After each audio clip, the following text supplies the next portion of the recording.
തിരികെ വാർത്തകളിലേക്ക്. പാലക്കാട് കല്ലടിക്കോട് മുതുക്കാട്ടിൽ വീട്ടിനുള്ളിൽ മൃതദേഹം കത്തിയ നിലയിൽ കണ്ടെത്തിയിരിക്കുന്നു. മുതുക്കാട് പറമ്പ് സ്വദേശി അലിമയെയാണ് സ്വന്തം വീട്ടിൽ മരിച്ച നിലയിൽ കണ്ടെത്തിയിരിക്കുന്നത്. ഗോകുൽ VS വിവരങ്ങളുമായി. ഗോകുൽ, കത്തിയ നിലയിലാണ് മൃതദേഹം എന്ന് മനസ്സിലാക്കുന്നു. ഇവർ വീട്ടിൽ ഒറ്റയ്ക്കായിരുന്നു. എന്തായിരുന്നു സംഭവിച്ചത്? എപ്പോഴാണ് മൃതദേഹം കണ്ടെത്തിയത്? വിവരങ്ങൾ. അലീമ ഒറ്റയ്ക്കാണ് താമസിച്ചിരുന്നത്. ഇവരെ കഴിഞ്ഞ ശനിയാഴ്ച മാത്രമാണ് പുറത്തേക്കൊക്കെ കണ്ടത്. പിന്നീട് ഇവരെ കാണാനില്ല. ഇവർക്ക് 2 പെൺമക്കളാണ്. അവർ വിവാഹം കഴിഞ്ഞ് മറ്റു വീടുകളിലാണ് താമസിക്കുന്നത്. പിന്നീട് ഇവരെ കാണാതായപ്പോൾ ആ മകളുടെ ഭർത്താവ് വന്ന് അന്വേഷിച്ചപ്പോഴാണ് വീടിനുള്ളിൽ കത്തിക്കരിഞ്ഞ നിലയിൽ കണ്ടെത്തിയത്. ഉടൻ തന്നെ കല്ലടിക്കോട് പോലീസിൽ വിവരം അറിയിച്ചു. പോലീസ് അകത്തെത്തുകയും പരിശോധിക്കുകയും ചെയ്തു. ഏതായാലും വിഷയത്തിൽ പ്രാഥമികമായ ദുരൂഹതയൊന്നും തന്നെ പോലീസ് സംശയിക്കുന്നില്ല. സംഭവത്തിൽ ഏതെങ്കിലും തരത്തിലുള്ളൊരു ദുരൂഹതയുള്ളതായി പോലീസ് പറയുന്നില്ല. എന്താണ് സംഭവിച്ചത് എന്നുള്ളത് ഇനി പരിശോധിക്കണമെന്നാണ് പറയുന്നത്.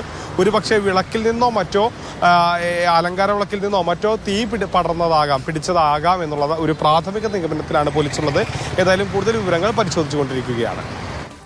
ശരി, എന്തായാലും കൂടുതൽ കാര്യങ്ങൾ പോലീസ് പരിശോധിക്കുന്നതേ ഉള്ളൂ. പൊള്ളലേറ്റ നിലയിൽ, കത്തിയ നിലയിലാണ് ശരീരമുള്ളത്. 2 ദിവസമായി കാണാനില്ലായിരുന്നു. ഒറ്റയ്ക്കായിരുന്നു അവർ താമസിച്ചുകൊണ്ടിരുന്നത്.